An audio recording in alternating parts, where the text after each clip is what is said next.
ସ୍ମୃତି ସ୍ମୃତି ସେଇ ସ୍ମୃତି ଦିଏ ମିଠା ମିଠା ଅନୁଭୂତି। କେତେ ଖୁସି, କେତେ ମଜା ଓ ସୁନ୍ଦର ସେ ଜହ୍ନ ରାତି।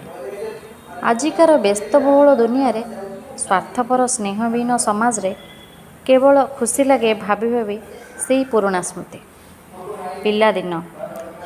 ପିଲାଦିନ ଲୁଚକାଳି ଖେଳ, ସଢ଼େଇ ଖେଳ, ବୋଉ ବୋଉକା ଖେଳ, କେତେ ନାନା ପ୍ରକାରର ଖେଳ। ଆଉ ମନେ ପଡ଼େ ଲୁଚି ଲୁଚି ମାଆଙ୍କୁ ନ ଜଣାଇ କେତେ ଯେ ବରକୋଳି, ପିଜୁଳି, କରମଙ୍ଗା, କଣ୍ଟେଇ କୋଳି, ଆମ୍ବ ଚୋରି। ପିଲାଦିନ ସତରେ ଏକ ଗଳ୍ପ ସଦୃଶ, ଜେଜେମା କାହାଣୀ ସଦୃଶ ଏ ମାନସ ପଟରେ। ବିଦ୍ୟାଳୟ ଯିବା ଆଉ ଆସିବା ବାଟରେ କେତେ ଯେ ଚଗଲାମି, କେତେ ଯେ ଦୁଷ୍ଟାମି। ସତରେ ଏ ପିଲାଦିନ ଥିଲା ଅଦ୍ଭୁତ ଆଉ ଆଶ୍ଚର୍ଯ୍ୟ।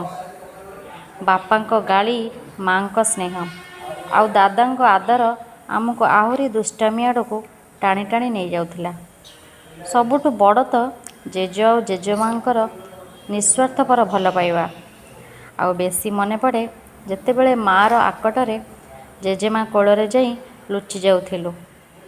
ମଉସା ମାଉସୀ, ପିଉସା ପିଉସୀ, ତାଙ୍କର ବି ଭଲ ପାଇବା କମ୍ ନଥିଲା। ଏତେ ସମ୍ପର୍କୀୟଙ୍କର ଭଲ ପାଇବା ମୋତେ ସତେକି ଲାଗୁଥିଲା ମୁଁ ସରଗର ରାଜକୁମାରୀ।